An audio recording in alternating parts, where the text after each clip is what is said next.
Good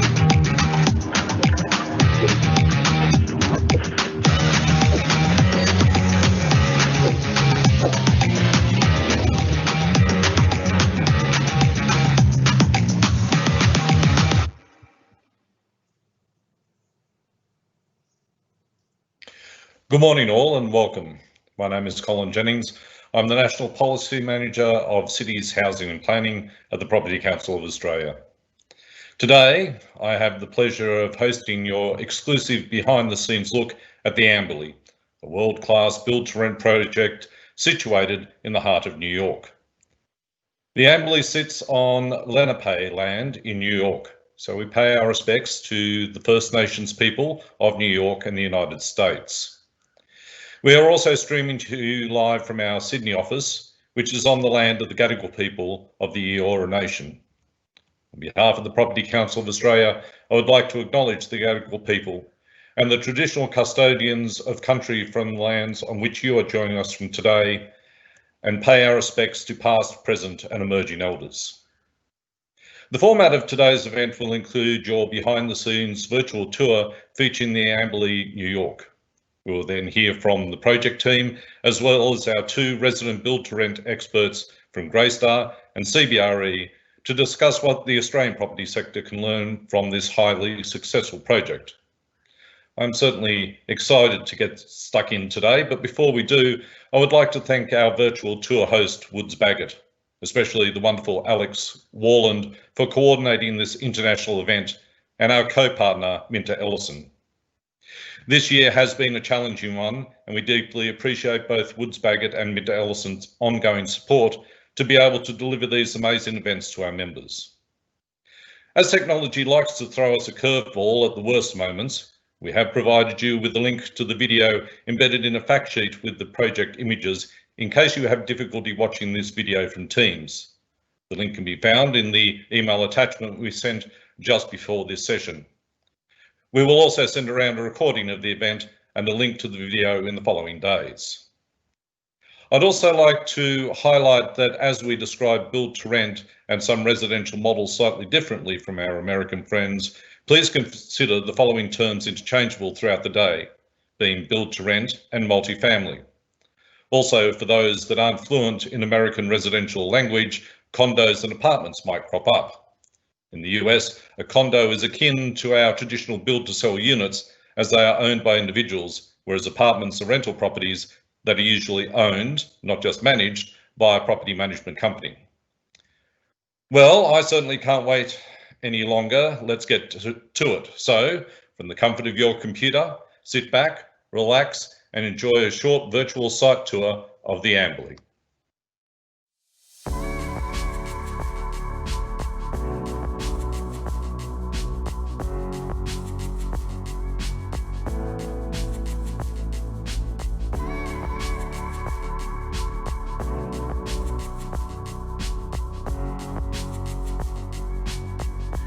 Hi, I'm Matt Stevenson from the Woods Bagot New York studio, and I'm excited to take you on a virtual site tour through our recently completed project, the Amberley, in Brooklyn, New York.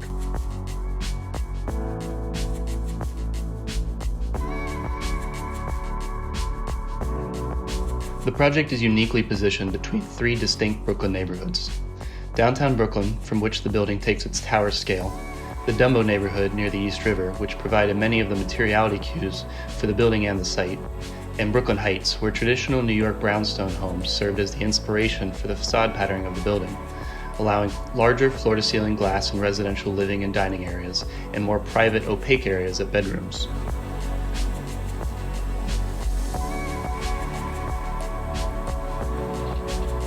The Amberley project is designed at just under 33,000 square meters in Brooklyn, New York. The project includes a 270-unit residential tower positioned at the center of the through-block site, which allows for a large south-facing public plaza welcoming residents into the oversized live-work lobby.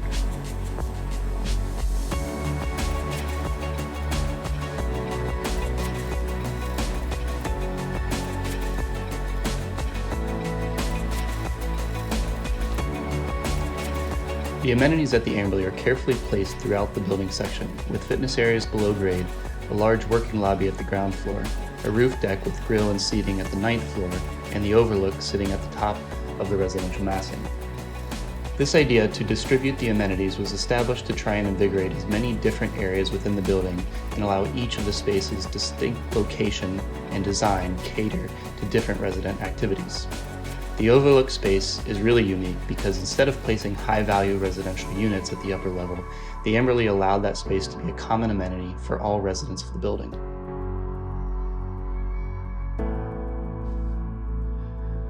Within the program, there is a community facility at the base of the building, adjacent to the residential lobby, and a 5,500 square meter office building that establishes a new street wall along the west edge of the site.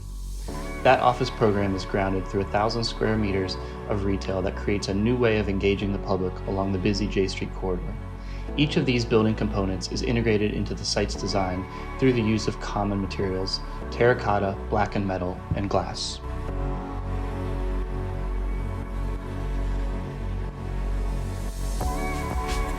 The amazing views of the city, its waterways and bridges is certainly one of the most appealing aspects of the project.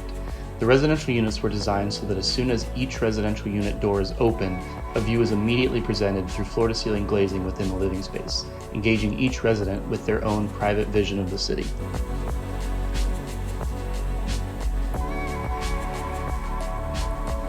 It's been really fun visiting the building now that it's fully occupied and seeing the amenity spaces being used in different ways. We've seen a lot of residents on laptops working in the plaza under some trees or within the ground floor lobby, viewing parties for 4th of July fireworks at the 33rd floor overlook, and my personal favorite, wedding dance lessons on the 9th floor terrace after work. We've seen the lounges used even more while New York has been working from home this year. While maintaining social distances, those spaces, especially the outdoor spaces, have been an amazing complement to the individual residential units.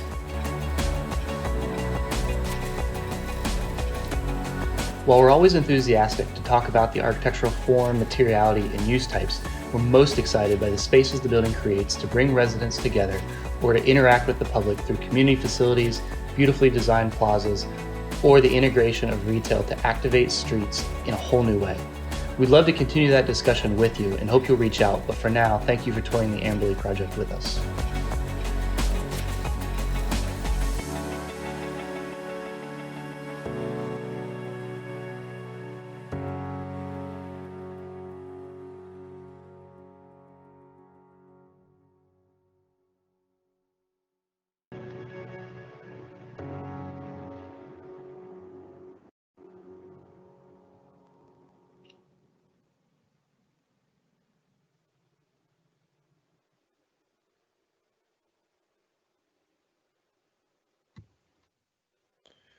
Well, what an impressive building.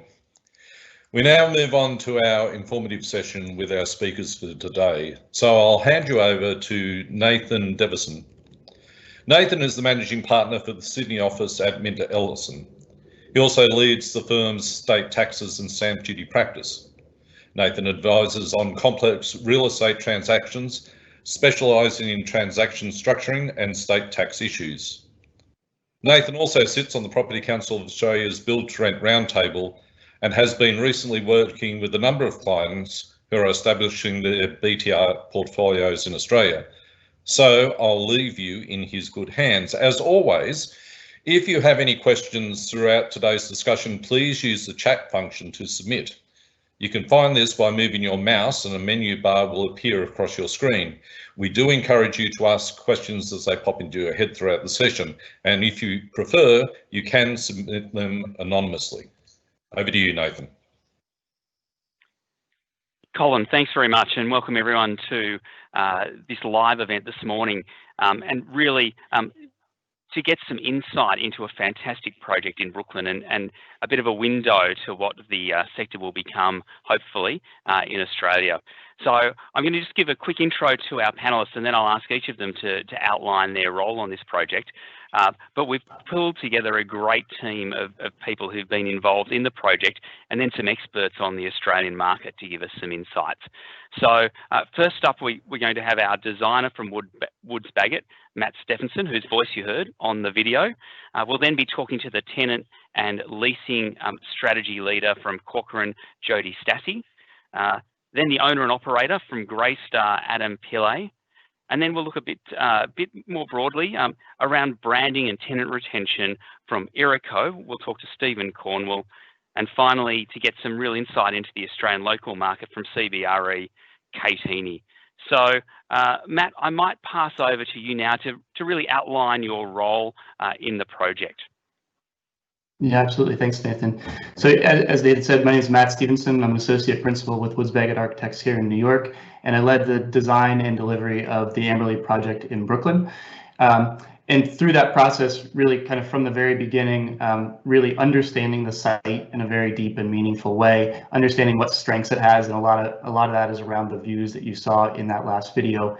And also working with Jody through that process to really understand not only what the unit mix should be for this location and this specific project, but also how that mix works as far as individual units, the distribution of amenity spaces through the building, and also the creation of kind of the icon of the building through the facade and the massing to create a unique product here in Brooklyn.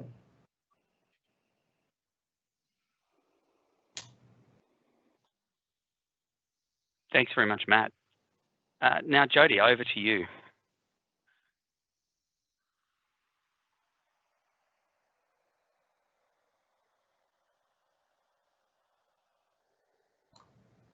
Jody, I think you're muted.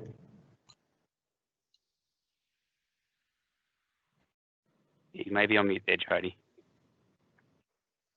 Sorry about that. Hi, everyone. There I am. Hi, my name is Jody Stassi, and I'm the Executive Vice President with Corcoran New Developments. We worked side by side as the consultant from everything from the very beginning of market research through planning and design, branding and marketing, and then ultimately launching the Amberley into the market through lease-up.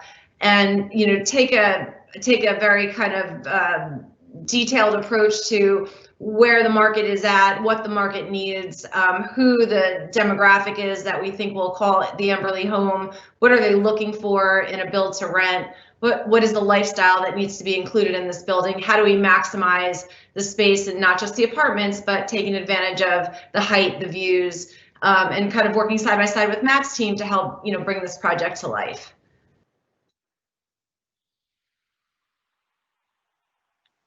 Great, thanks very much, Jody. Now, Stephen, over to you to introduce yourself. Hi there, I'm Steve Cornwall. I'm the Global Director of Irico. We're an experience agency. We're annexed to Woods Bagot as a partner. I wasn't directly involved in the Amberley project, but I was the Chief Marketing Officer looking at it from the other side of the river for about 7 years. I'm here to talk about a couple of things today, but more specifically about when I came from Australia, multifamily was foreign. It is foreign to the Australian market. I learned the hard way about what that amenity wall looked like.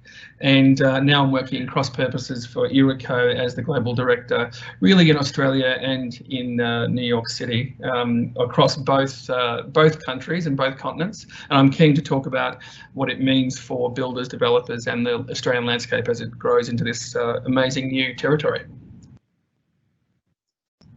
Thanks very much, Stephen. And we're on to Adam. Hi everybody, I'm Adam Pillay. I wear a couple of hats for Greystar as the head of Asia Pacific and then also the global head of fundraising. So we have a very large business. We manage over 700,000 units across the globe. I believe we're the only truly global owner-operated developer of multifamily, student housing and senior out there today, which is a good thing. And we entered the Australian market in 2017 with taking a view on the opportunity in build to rent, and have been active in raising capital and deploying capital into deals here. We're excited by a lot of the tailwinds that sit behind us. So I'm bringing 12 years of time in the US and then coming back to Australia about a year ago to have a lot of touch points with multifamily. I'm happy to share some thoughts. Thanks, Adam. And finally to Kate. Thank you, Nathan. Hi, Kate Heaney. I sit on our executive team at CBRE, Head Client Care and our growth platform. And the orientation for that growth platform includes research of emerging markets. And this build to rent product, certainly for Australia, for us is absolutely falls front and centre on that. Sorry, and this has been the last 4 years of a really great endeavour. We have an enormous business in the US, and we're bringing that talent and that expertise to Australia, and probably I chair our team in build to rent, and ultimately probably just an annoying devotee of the build to rent philosophy and product that I think suits our market. Thanks, Kate. And I hope we're all actually devotees and about build to rent, and clearly we're all keen on the issue. Otherwise, we wouldn't be here. So thank you all for that introduction.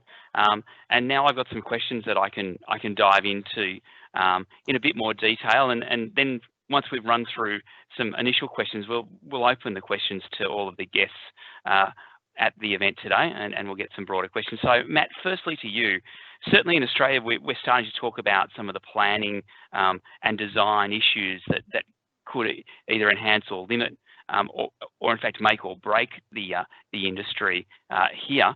But what were the planning design challenges you had, and really any opportunities you had in putting together the Ambly? Yeah, I mean, certainly the opportunities were, it is a really prime site. So it's a large site, led us to be able to play with the massing quite a bit. Also, just its proximity, the views which I mentioned, and it happens to be specifically located at a really opportune location within the city, so that its views are unobstructed because of the adjacent Manhattan and Brooklyn bridges. So that was a huge advantage, which we took a lot of care to foster within the design and the massing of the building. I think as far as kind of make or break within this, and Jody can talk about this as well, but a lot of it, and especially in any of the build to rent projects that we work on, it comes down to efficiency. So making sure that the core elements, the corridors, are as tight as possible, so that we are getting as much value out of the units and the amenity spaces as possible. So there's really kind of a very limited amount of room to kind of flex that for kind of maybe additional design elements or kind of other things within that. And that goes all the way down to a lot of times in build to rent, what we see as a difference is also kind of the floor to floor height. So kind of pinching everything down both in plan and section as tight as we can get it to make sure it's still a great product for Jody to take on it and kind of make those sales, but is as efficient as we can make it. And what changes in the design and amenities do you see between the build to rent in buildings such as the Ambly and a normal condo or build to sell type product? Yeah, I think what I just mentioned is certainly one of those where, the floor to floors is one thing that we would see very differently between condo and build to own and build to rent market. So that changes the massing quite a bit. Certainly the level of finish changes, especially within the units. We're certainly looking at a different kind of material selection. And I think to a certain degree, and this would be an interesting one for Jody as well, but to a certain degree, I think also the way we address the amenity spaces. So I think that those within a build to rent project need to be flexible so that it can grow with the tenants over time and also be programmed day to day. I know Stephen's got some interesting ideas on that as well, but I think the way we program those spaces and the amenities and how they interact with public spaces is really important on a build to rent. Great. Thanks very much, Matt. Now I'll jump to Jody. So with your leasing background, how do you balance the good design with the financial aspects of a build to rent versus a build to buy? So what's interesting is, to Matt's point about this specific site, it had tremendous opportunity for views, and the premium that you would get on a build to buy versus a build to rent for height and views and exposure is much different. So this is like a premium site for a condominium opportunity, and the developer was looking at this as a long-term hold, and we looked at it as a rental. So trying to find the balance of not wanting to over design this, understanding what the demographic was and what really how the building would perform in the market, and where the tolerances were for certain size apartments and ultimately monthly rents, like really kind of working side by side with Matt to understand size of apartments, how we distribute that product, how we take advantage of premium view corridors, and what does that mean financially ultimately for the rent roll. And it's a very tricky equation, because on a building like this with this incredible opportunity for the exposure and the views, you tend to want to bring all your larger apartments to the top of the building, which you absolutely would do if it was a condominium. But in a rental, you're going to look at it a little bit different, and you're going to distribute that product a little bit differently, which means taking some of your more efficient studios and 1-bedrooms all the way to the top of that tower. So it's an interesting combination of how you put those floor plates together and how you actually distribute that product throughout the building. And so with those design elements, did you emphasise those as part of the design project? Did you have any input as the leasing manager into that? And is there anything else that really you'd emphasise about the design within the apartments rather than just, you know, the view and the location? So what's critical there is really looking at each component of a rental, like a build to rent building. And what's important to the end user is really how those apartments live within the apartment, and then how the amenities enhance your lifestyle as a resident there. So really looking at each individual floor plan, we were very involved with doing floor plan reviews, making sure that we eliminated circulation, that we were working within the right square footage ranges, which is trying to deliver a great 1-bedroom in 650 square feet, which is really kind of the average size in the New York City market, and having all the right components. So making sure you've got the right storage. We're dealing in a market with multiple seasons. You need something like a coat closet, which can very easily become a design challenge when you're trying to fit it into a plan that is, efficiently designed. So we spend a lot of time looking at the interiors of the apartment, actual design and layouts, making sure they're furnishable, making sure they can handle the furniture that is expected of the tenants that are going to reside here. And an example of that is, while you may have a great kitchen island in a 2-bedroom, you still need to be able to have a table with 4 chairs and a proper living room. So we work very closely with the design team to make sure that the apartments are delivering the internal lifestyle that's going to be expected from the market, and then focusing on the amenities to really enhance that lifestyle. And how do you make that lobby usable? We had a tremendous lobby that was a through lobby that had lots of space, and how do we activate that lobby as part of the amenities? How do you program it so you can see people working down there, sitting there on their laptops, almost like you would in like a hotel lobby or a coffee lounge? We break down that focus to like health and wellness, and then, lifestyle and entertainment, and try to size those amenities right so that they are meaningful and purposeful, and that they actually get used by the tenants in the building. And Jody, the key question that I'm sure everyone wants to know is, how's leasing gone this year? Has COVID affected it? Yeah, is it still active? How's the market?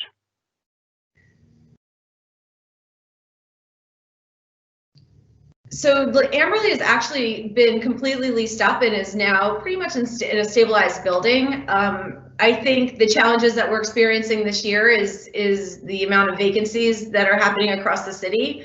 I think the Amberley, just with its design alone, and the opportunity for outdoor space, those outdoor terraces have become very important to people like searching for homes in New York City right now. So I think that the Amberley is designed to kind of wear well through COVID and still deliver the quality of an apartment that people are looking for, especially when they're spending more and more time in their homes. And I think an exact design example of that would be how Woods Bagot approached the kitchens, which are very much usable and can support small families to larger families, and are places that you can actually cook a meal and serve a meal. And I think that, with everybody focused so much right now on how they're living within their apartments, the Amberley checks a lot of those boxes that will help that building, fare really well over the next couple months.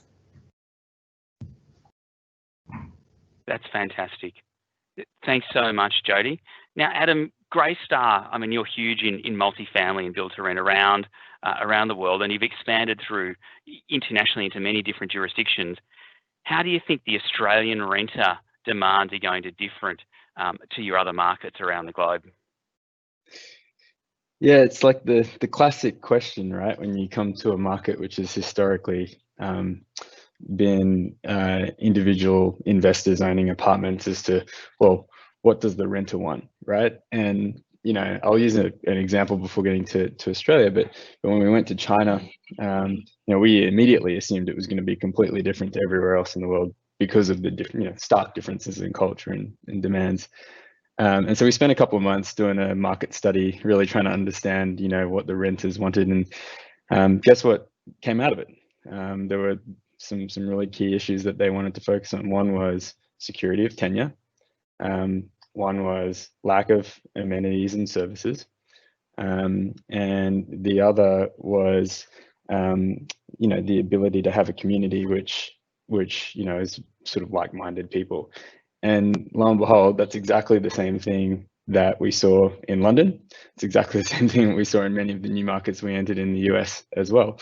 And so what I'd say is, when you look at Australia, you've got cities like Sydney and Melbourne where, the 20 to 35-year-old cohort represent, almost over 2/3 of the, I should say 2/3 of that group are renting already today, right? They're renting from people like you or I who own an apartment.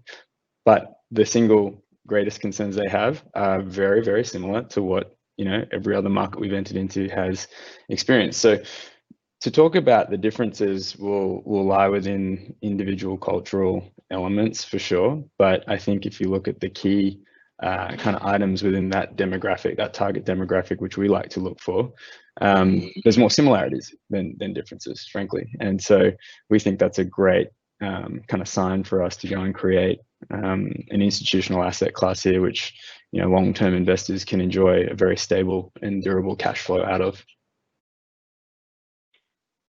And Adam, you mentioned tenure. There's been some misconceptions about the length of each lease and what you need in the markets to provide that tenure. What's your experience on the length of lease that residents want? Look, most residents will typically take a 12-month lease. In certain cases, you might have something shorter, but then your rate has to reflect that risk. In certain cases, you might take something longer, and again, your rate needs to reflect that length of lease.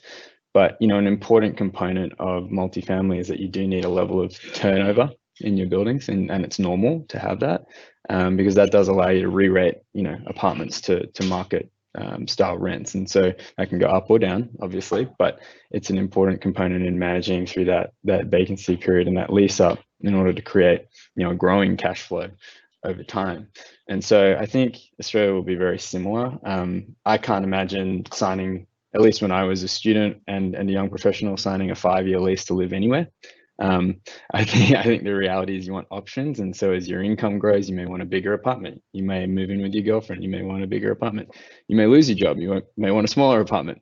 All of these factors are important in the renter mindset, because what they're looking to do, which is different to an owner, is minimize their monthly check rate, but get the maximum value for it. Whereas as a buyer, you're going out and trying to stretch your dollar to get as much space as you can. And so by virtue of that, the type of unit you're looking to move into is going to be different.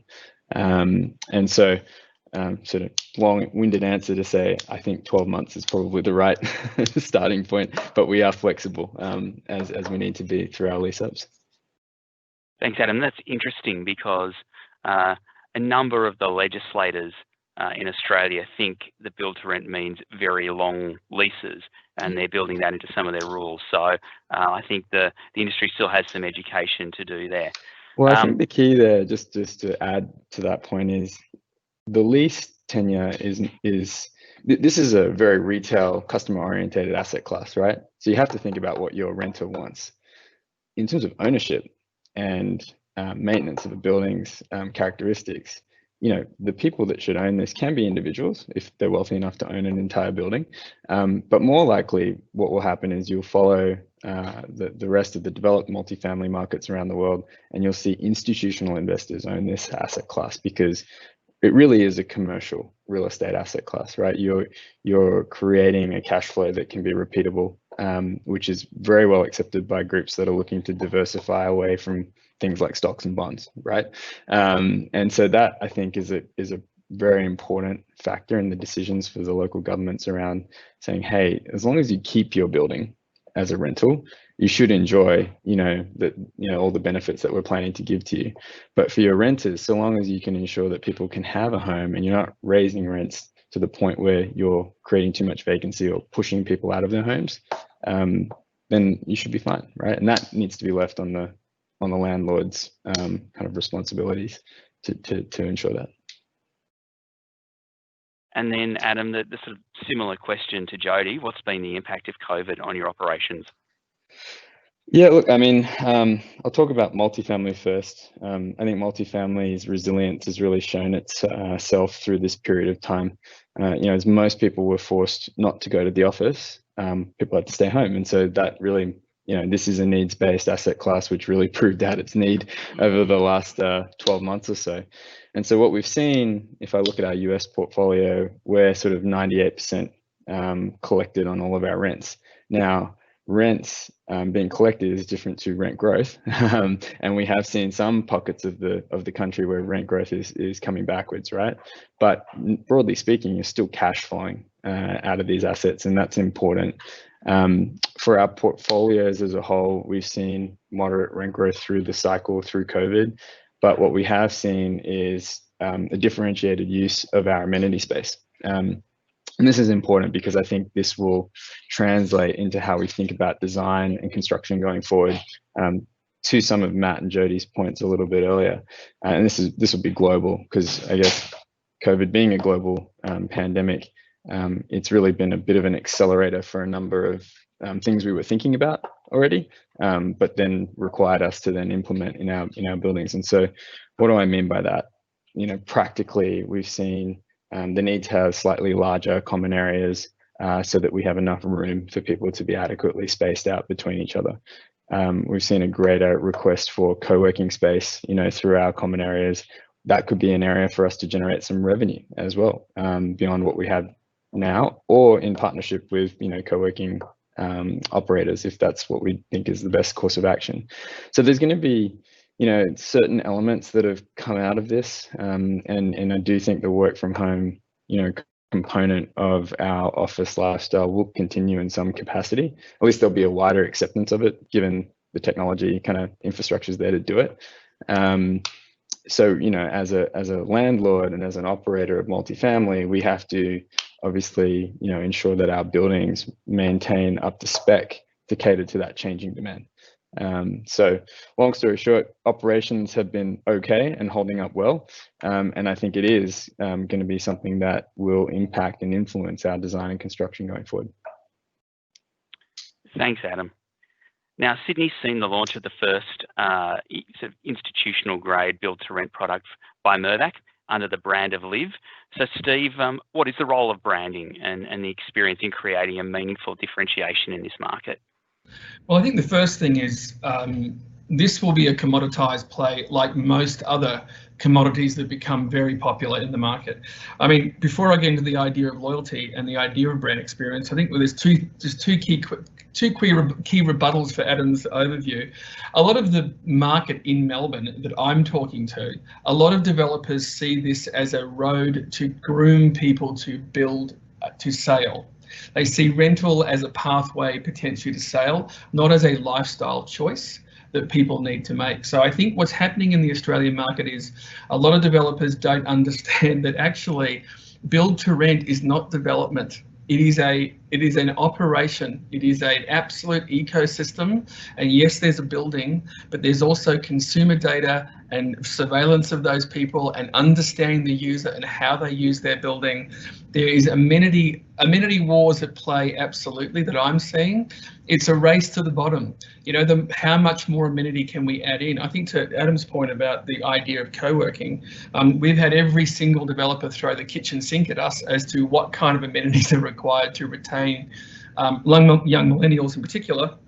But what we're seeing in terms of retention and the link between, say, the user and the owner and the operator is that there's got to be a place where the subscription culture that's sitting very squarely in around the millennial gives them the choice of what they will and won't pay for. I think it's very difficult, I think, And to Jodie's point about the rents and the premium rents that sit in New York City, and by the way, Jodie, you mentioned 650 square feet as the standard 1-bedroom. I think there were 35 square metre apartments in Melbourne. That's the race that we got to in the bottom of the market. Cheaper, smaller, smaller.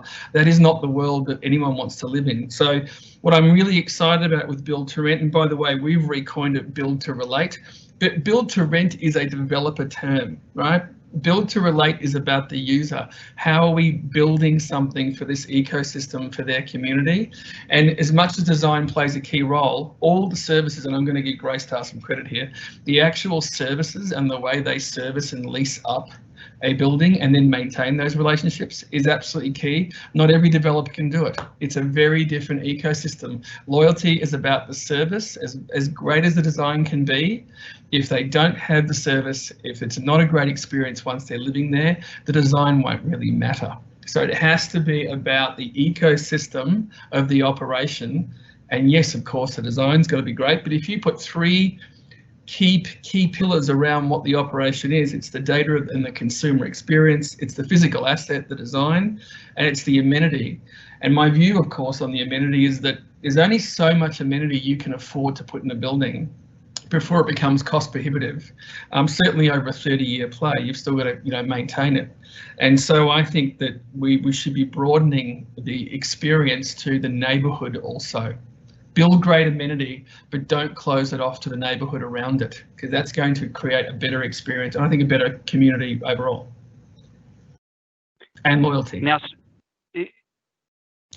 Australia's got a real home ownership ethos, and all of the politicians still build lots of our policies around home ownership as distinct from renting. So what are the cultural barriers that developers are going to face and the industry is going to face in bringing Build to Rent to the market in Australia?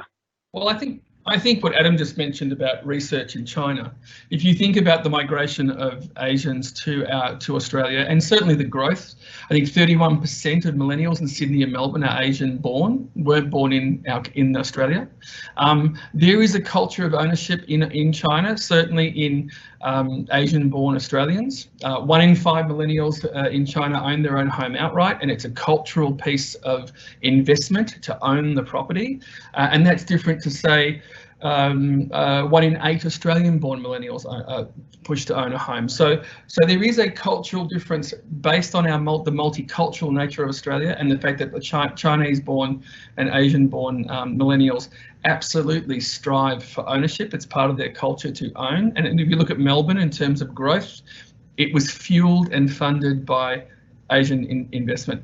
I mean, the investment market's dropped out. Of course, affordability is still difficult. And of course, we've got this issue of scarcity of products. So all of that is still happening, and it's going to still be a long play to provide enough amenity and enough Build to Rent product to service the market. And there are a lot of people running to it without knowing exactly what's involved.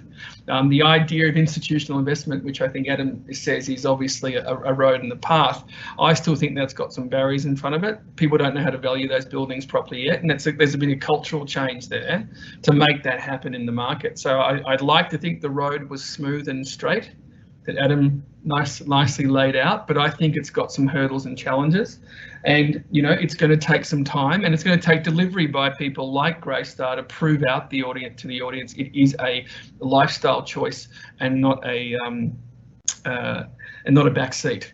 They've got to see it as a lifestyle choice and something they can do. COVID has actually made this better, because in some ways what we're seeing is people wanting to rent their city apartment and own a country home. And that's become a bit of a trend. Certainly, I don't know if Jodie's seen that here in New York, but there's certainly people looking at moving out of the city because they can now work from anywhere and rent something smaller. So I think Build to Rent really has and multifamily will have a big play. COVID should actually do the opposite of what it's doing to build to sale. It's actually going to grow, I think, in this case. Thanks, Steve. And then Kate, so where are we in Australia at the moment? Yeah, thanks, Nathan. It's fascinating listening to each of our panelists, and I'll kind of call on some of the language that was used and the learnings certainly we've got. But kind of typifying it as these awkward teenage years. It's been a really intensive, probably last 4 years that we've really started getting people to kind of embrace, understand, decide it's called build to rent versus multifamily, all these sorts of really tricky elements that and we're testing and pushing, and so much of what Stephen just said about, do we really understand it? Do the developers understand it? We've had 30 years plus of, fantastic build to sell product, and people are having to use the term we have to in COVID pivot to a new product, a new a new asset class, and ultimately an institutional asset class, as Adam said. So we are at a really tough point, but we have really high interest, energy, at least 9 to 10 or so really active groups in the market. Obviously, as we said, Mirvac, etc. But we're in that challenging time. Every single thing is being questioned. Back to Jodie's point, tricky equation. We are at the tricky equation, and it is whether it's planning, whether it's tax, whether it's understanding the product well enough to execute, really changing the mindset that it is a professionally managed product as opposed to just a property managed product. The ecosystem, all this language that everyone's using is just a cacophony of incredible intensity to drive a new asset class, and we're obsessed with property. So we are the energy that we're seeing is just really the momentum building enormously every day. The inquiries with us across all our service lines every day. So the energy behind it is extraordinary. To the point the other said, COVID has really driven even greater encouragement of it, because ultimately what we're saying, that live, work, play, half of my team members were caught in apartments that they had no community, no amenity, no thing. So everyone's starting to go, you know what, I want better for my live, my work, my play. It is a little bit of a blend. How do we support that? So we are challenged. We are seeing fantastic changes. Tax rulings changing. We are seeing incremental discussions about planning. So really buoyed by that change. But it is, to everyone's point, it's a very tricky equation, and it's a different mindset. Bringing all that brand up front, bringing that management up front, bringing that amenity up front that we just haven't naturally done over the years. We haven't had to, but we now have to if you want to really determine and you want great product outcome and great project outcomes. But we still have a bit of a population inquiry at the moment. We've got COVID, we've got borders closed. That needs to pick up again. We've got expensive land. We've got expensive construction costs. So we just have to keep looking at this equation and really driving it forward. But we're really buoyed by it, and I think COVID has actually given it that boost and acceleration of what it's needed in this market. But is there anything else on your wish list of things that we need, having taken the learnings from the mature market, what ideally would you want? Oh, look, I think the ideal situation, if we look at our US and our, particularly US and UK, best UK, they were very buoyed by funding, certainly from government, etc. And we're challenged by this, and we also are challenged at this point working through sort of the tweaking of our tax ruling. But I think, and that's creating real challenges for obviously for developers to try and get these developments up. We have to remember we have so many other things that are a little bit more challenging than our counterparts. So, gosh, if we got funding and we got incentives and we got all these things, it lay numbers there. But we don't have that. But we are seeing those incremental changes. The other things we have to start seeing is this recognition of planning. We haven't defined it properly. So therefore, there are a lot of things that are flipping, or people saying, hey, this is a build to rent product, a 45 unit, a block without much amenity that has been rebadged because of the market is not a build to rent product. We have to be a little bit more realistic in our definitions and understanding. And if we can get a bit of easing on all of those other components, quantum change is very hard for any government, for any local and federal government to do, but we need the conversation to continue. We need to all be buoyed by the conversation to show people that this is a very viable product for a big percentage of the community who need this, which will take pressure off that lower end of the market that needs to be released, that affordable side of things. Thanks very much, Kate, and thanks to each of you for your initial comments. So we'll throw now to some questions from our audience. And Matt, this one might go to you. Clearly, the views and the location are good, but one of our attendees says that prior to the building opening, the location wasn't really pedestrian friendly. And so, how did you build that into the design? And has the building now stabilised? Have footpaths been widened? What have you really done to rejuvenate the area to make it more pedestrian friendly? Yeah, it's a great question, because that person's absolutely right. It wasn't the friendliest place to walk around kind of before this development happened. I think what we've seen kind of come from this development, one is, I think the establishment of that street front, which I mentioned kind of in the video earlier, that was a really important part. There's a lot of parking lots or other very porous areas against that street edge, and kind of putting something up there that has an edge to it that creates that urban street front environment was really important.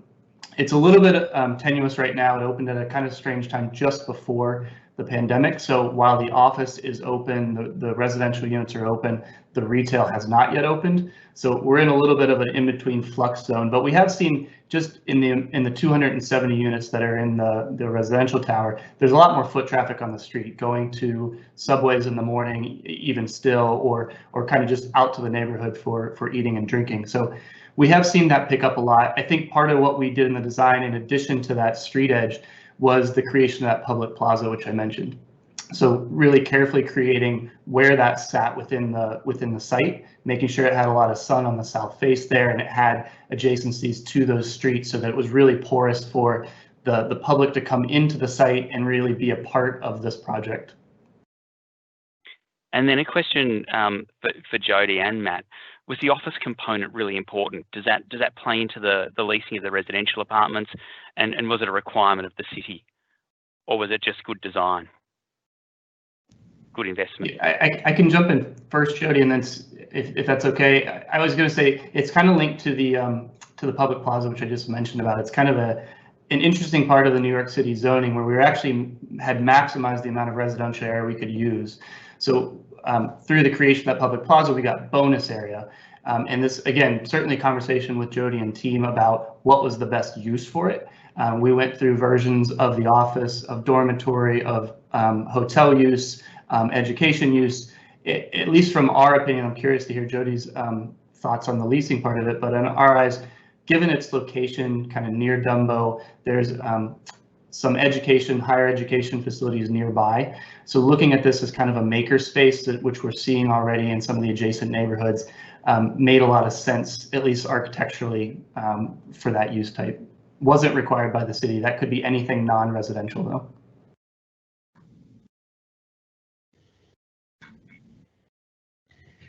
Hi, so I think one of the things that the design of that commercial and office space did for the residential, which we thought was really important, was it gave us great amenity space on the top floor, where we needed an additional lounge space and some outdoor space, and we were able to take advantage of the top of that office space to create some additional amenity for the residential. I think ideally we would hoping that something like a, kind of a maker space or creator space, which is very typical to like the Brooklyn lifestyle, would get somebody that could potentially live, work, play, like all connected in this one kind of new neighborhood. Because, speaking to a little bit of the before and after the Amberley, we really did, I think, introducing this building and creating the public plaza and really kind of opening up the space to the neighborhood, would give it a place that would, kind of welcome in the surrounding buildings, and hopefully, as that office building fills up, that there's an opportunity for that live, work, play to happen right within the building itself. Thanks, Jody. So one of the key questions, and certainly an issue that we're working through in Australia, is profitability. So how's this playing out? How profitable is this development for the investor? I don't know who wants to answer that, whether that's Adam, whether it's Jody, who has insight from an investor perspective. Yeah, we would not have, a good handle on exactly what I think a long-term, this building was planned for a long-term hold. So I think the focus on the design elements, the apartment sizes, was probably looked at a little bit differently than some of our other clients that we work with. But ultimately, the Amberley performed at the top of the market. and achieved what we initially anticipated in rents.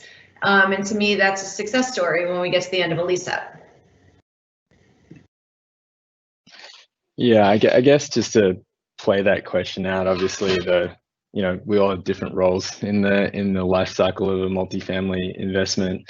New York is an interesting market. It's very different to a lot of the other markets across the US. And so once you're through your lease up, historically you had very strong occupancies, which allowed you to, obviously have a very strong demand base. And this is the first time, I think in my career at least, where we've seen people, choosing to leave New York because of the option to do that, where there's lower taxes and a better lifestyle, afforded in other markets. And so, from Jodi's perspective, I think she's done an incredible job being able to get it leased up in the environment that she's been staring down on the vacancy side in that city. But to play it out as it relates to the Australian market, here in Australia, there's a lot of confusion, I think, around what a yield on cost is. And, we do have a market, as Kate said earlier, where construction costs are exceedingly high, right? Like higher than pretty much every other market we operate in globally, to be honest. And it's something that is unionized as well. So it's difficult to change that. Land values are extremely high, right? And they haven't really had to change because you've had a real estate market which has performed for 30 years. So a lot of landholders, are sitting on little to no debt, on those sites, and so have the ability to wait it out, sitting on, a large amount of inbuilt, unrealized gains. And so what does that mean? From a yield on cost standpoint, we have to use every tool in our toolkit to try to generate that higher yield on cost. That can be through design and amenity, that can be through service orientation, and how we drive, the yield up from that standpoint. And it can also be from how we structure the transaction specifically, whether that's debt and equity or through the acquisition kind of total transaction structure as a whole. And so, from an investor standpoint, we typically are looking to clear kind of a 4.5%, untrended yield on cost. If we can do higher than that, that's great. And we have been successful in, securing sites which have allowed us to do that to date. But I think that's kind of our sort of benchmark, so to speak, of where we need to be. And then, depending on the market, we look to sort of a rent growth profile, which will be probably in line with historic norms, but recognizing the next 24 months are going to be challenged, right? I don't think it'd be very smart to be assuming you can run at the 30-year rate of rent growth in Melbourne when you're staring down what we've been staring down during the pandemic. So while there's some good things happening at the economic level to bounce back in Australia, which is all positive signs, and there's great tax reform changes coming through, which actually will materially impact our underwritings to the upside. I think from a long-term hold standpoint, you're probably looking, depending on your, leverage profile that you're willing to take, but assuming that's sort of at 50% loan to cost, loan to value over time, you're kind of tracking towards a 12% type net return over, sort of pre offshore taxes over a 10-year period. So hopefully just put some numbers around what you guys are thinking of from an investment standpoint.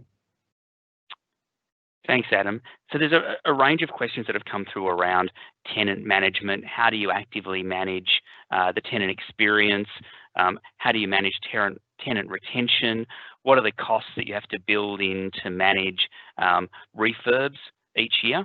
And how do they play out as part of the tenant experience? So again, Jodi, as the leasing agent, you might want to talk about retention and what gets built in to the processes that you work through with tenants. So in the New York City lease-up market, it's actually with a building the size of the Amberley, we'll actually lease in a strong market without a pandemic that doesn't seem to want to end. We would typically lease this building up within 12 months. So most of the time we've got the building stabilized before renewals even start to happen.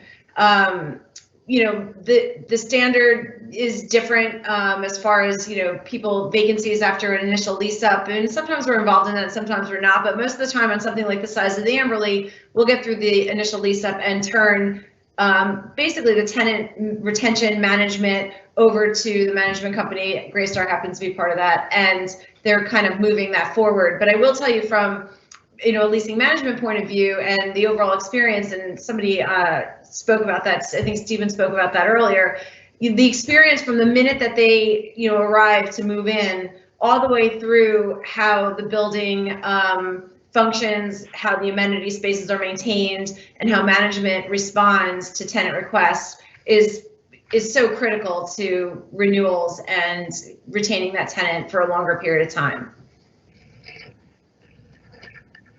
Thanks, Jody. And if anyone else wanted to jump in on that one before we move on. I just wanted to add there that as build to rent lands in Australia too, culturally thinking about the word multifamily versus build to rent. Multifamily in America, from where I see it, it does talk about multi-generational. It's not capped at an age bracket. It does have a multi-generational flavour to it. Build to rent and the research that we're doing in the market, rent doesn't have a good reputation. It's very much a young person's world. It's not something that older couples with older children might do together. And so there's those aspects of keeping retention, which is how do you make it broader than just a narrow audience? What do you do there? And then what amenities are required for those broad range of multi-generational sort of age groups? And so that's what I think developers might struggle with too, is the ecosystem of actually dealing with a broad range of different types of people, different types of socioeconomic backgrounds. And then of course, how far you're willing to push the rent before the decision to buy becomes viable. And I think that's a lot of decisions that we see in, well, do I rent or do I buy? Those decisions that are about amenity. What amenity and what other services can I get that don't, it's no longer a decision about money, now it's a decision about lifestyle. And I think with the rents in New York, Jody's done an amazing job, because ultimately, there's probably some of the highest rents I've seen in a long time in Brooklyn. And that's because the amenity of the building and the services are absolutely outstanding, and it has to be that way. Developers can't run to rent without thinking about the full ecosystem of the operation, and I don't think a lot of them are prepared for that scale. Greystar are a well-oiled machine, as are Corcoran. I mean, these are big brands that know how to do it. So it is a risk, and Kate made that point, I think, quite clear, is the heady world of trying to transform from just a developer to build to sale to a full operating build to rent brand is not easy. Yeah, I'd echo that sentiment completely. I mean, even if you look at the US, you don't typically see too many large scale developers of condos that do multifamily as well. It's usually one or the other, and it's because it's a very distinct set of skills that is required in a vertically integrated business and a different organizational design, frankly. And that's important because it's a huge investment to build one of these businesses up and to get the ecosystem, as Stephen coined it, up and running. And I can tell you in our experience in expanding into different countries around the world, now we made all the mistakes you could make as well, and we've got a long history of doing this stuff. But it's important to recognize that when you go to a new market where there is maybe not the same level of experience in place, we have learned time and time again that it's been important to build the infrastructure ourselves for our operating business in particular. But certain markets like Australia have very experienced development and construction people who can adapt. When you bring your parameters around a transaction together, and that can really help boost your speed to market from that standpoint. And so I think as we think about Australia's market more broadly, I'm very encouraged, I think, by the fact that you're starting to see a mixture of domestic and international competitors in the space. I think that's going to create the best of all worlds. We're all going to learn from each other's mistakes, and we're all going to, praise each other's successes. But I think the important piece of this is that you have multiple groups creating multiple avenues for liquidity, multiple service offerings that will cater to the demand of the renters in this market.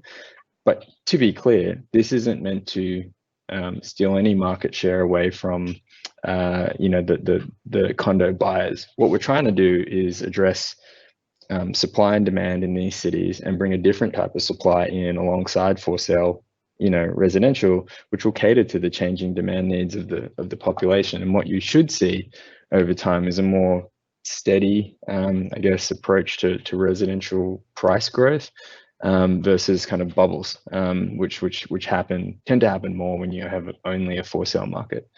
Thanks very much. Yeah, that's great, Adam. Thank you for that, and thanks to Matt and Jody and Steve and Kate as well. It's been a great conversation today. Covered a wide range of issues, and I've been really pleased to be involved and listen and learn from each of you. So that wraps us up. Colin, back to you to close. Thank you, Nathan. That does bring us to the end of today's discussion. Thank you to our panelists and, of course, Nathan. I would also like to acknowledge our host, Woods Bagot, once again, and co-partners Minter Ellison for their ongoing support.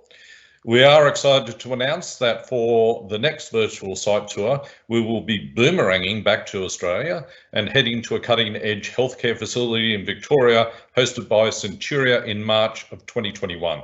Thanks again for tuning in, and have a great afternoon.